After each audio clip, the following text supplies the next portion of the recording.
Welcome to Let's Talk, the podcast where we make big ideas simple and fun. I'm your host, Lubna Albadawi, a journalist, filmmaker, and media professional with a deep passion for storytelling, leadership, and gender equality.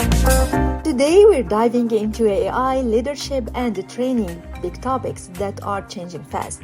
AI is shaking up the way we learn and lead, opening new doors but also bringing challenges. For women in leadership, AI can be a game changer, but could it also hold them back? Let's find out. Today, I'm excited to chat with Cassie Mallette, a leading expert in AI-driven education and training. She's the program manager of the AI Learning Lab and a senior instructional designer at the University of Nebraska, Omaha. Cassie has been shaping the future of AI in learning, and I know she's got some amazing insights to share with us. Welcome, Cassie. Hi, Lubna. Thanks for having me today. Sure. Thank you for being here. So, AI is changing how we learn and lead. Cassie, how do you see AI changing leadership and training?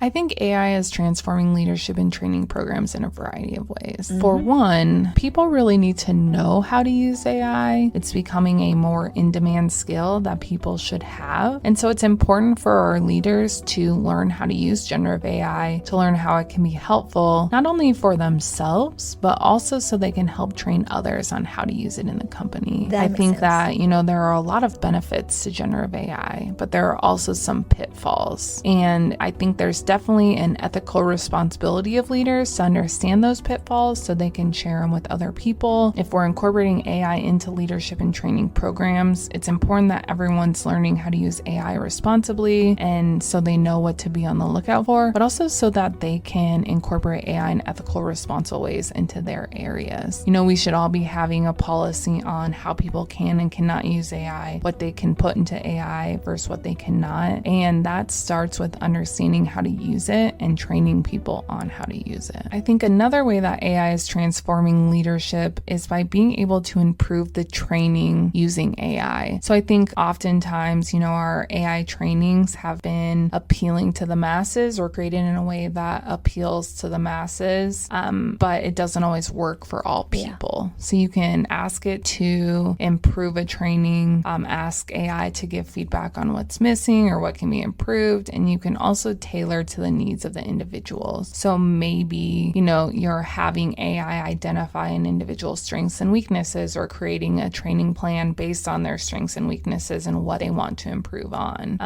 That can be extremely meaningful and more usable than a standard training that was created a while ago and hasn't been improved. Another example of ways that you can improve training is by asking AI to translate trainings into different languages. So maybe you have someone who's bilingual and English is not their first language. Having it translate the trainings into their native language can help to improve their experience and to help them learn what they're needing to. You can even create AI agents or custom GPTs now that can help in decision making, in training to make it more interactive, and also just a great way to incorporate AI and have them learn how to use it. That's interesting. But what are the biggest benefits AI brings to training and leadership? I really think that the ability to personalize trainings and feedback is definitely the biggest benefit that AI can bring to training and leadership. For so long, like I mentioned, we've had these standard trainings that appeal to the masses, but probably were created a while ago, haven't been updated, and are not always beneficial for all people. It can take a lot of time to update trainings to make them more relevant or to personalize it, but AI can allow us to do that at a quicker pace so we can improve our trainings, we can personalize them, and it's not going to require as much power and time to improve them or change them, make them more relevant to today's society. I see. AI learns from data, and sometimes this data has biases. Can you give examples of how AI can create gender bias in leadership? There's definitely always a chance that AI reinforces gender bias because of how it's trained. Generative AI is trained on societal data, and since historically leadership has been very dominated by white males, it's likely that AI will create a stereotypical response based on what is being asked. So when we're talking about reinforcing gender biases, it may be who you promote. It may be what they should work on as skills, right? What's important. Understanding how AI tools might reinforce gender bias is going to be extremely important. What are the risks of using AI for hiring, training, and professional development for women? Like I mentioned before, because of how AI is trained on societal data and the historical makeup of what leadership looked like, if you're using AI in decision-making like hiring, you might find that your responses are more likely to attract the stereotypical response. So it may say that you should hire the male, or a male is more qualified for a promotion, and you might miss out on good candidates or perpetuate discrimination without even knowing it. So if you're using AI tools in decision-making like hiring, or who you should promote, or what the professional development opportunities should be, you want to be really mindful of how you're doing this. So the AI tool may favor the male candidate and penalize the resume of women. So how can we ensure that we're making it an equal opportunity for all people to be hired, to train, and that it actually is based on their experience? I'll also add in that if you're using AI to assist in decision making, it is absolutely important that there's human oversight to help ensure that AI is not pushing stereotypes and leaving women out due to that historical makeup and leadership. And in addition, with training, it may encourage women to focus on more stereotypical female traits instead of more masculine traits. For example, maybe it will tell the woman that she needs to focus on being liked and strategies on how to do that, rather than how to strategically make decisions as it would with more masculine traits. Got it. AI can also help women in leadership. How can AI create more opportunities for women? Are there any AI-driven training programs that support gender equality? While AI can help perpetuate inequality, it can also potentially mitigate bias, especially that human bias. While we try to hire based on merit, and we all say we do, human bias can definitely impact who we pick for a leadership position. Maybe there are two people that are completely qualified, but our biases lean more towards one or the other for whatever reason that may be. AI has the opportunity to recruit and promote solely based on skill and qualification, but you have to be strategic in this. You will need to anonymize materials and make it more gender neutral, where there are no indicators one way or another. You can then ask AI to help identify who you should promote or what you should do based on what they've done, and it can definitely equal the playing field between candidates and look at only their experience and what they bring to the table without gender being influenced, without gender influencing it. AI can be useful, but it also brings ethical problems. What should organizations think about when using AI in training?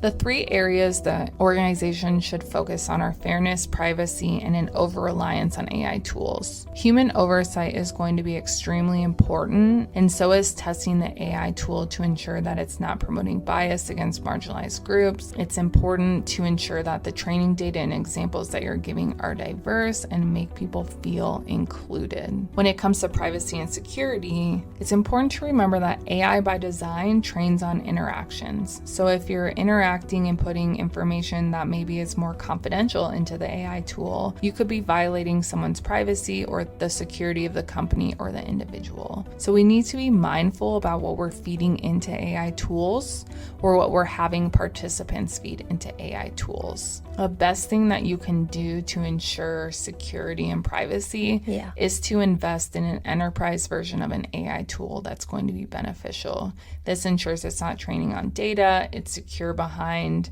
a firewall, and it can help to improve that security and allow for better and more efficient AI use. When it comes to over-reliance, it's extremely important that organizations do not rely on AI for all trainings or just use AI for all work in general. When we can over-rely on AI, we can lose valuable, durable skills or important skills that are valuable to us in the workplace, and we can lose that human connection. It's important that we only use AI as a collaborative tool and find ways that it can work for us and help us work more efficiently. But if we're using AI for all our work, it can produce a problem, and there's probably too much of a trust in AI. We should really think critically whenever we're using the AI tool and assume that a portion of what it's saying is going to be inaccurate. So we're thinking more critically and looking for that bias and incorrect answers. How can AI developers and educators make sure AI tools are fair and diverse? Ensuring you have diverse training data is important so that it's less likely to promote stereotypes and more likely to promote that diversity and fairness.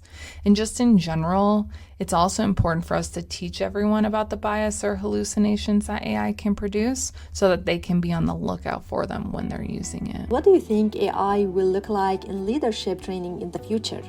As AI becomes more prevalent in our society, it will become more ingrained in leadership training. I see micro-credentials posted all the time on how you can leverage AI in specific positions, and upskilling is becoming extremely important to keep up with new technologies and to learn how to lead our organizations better. As AI becomes more prevalent in our society, it will become more ingrained in leadership training. I see micro-credentials posted all the time on how to leverage AI. Upskilling is becoming extremely important to keep up with new technology and will really help us understand better of how we can lead and how AI should play a part in that. That makes sense. What advice do you have for women who want to use AI in their careers?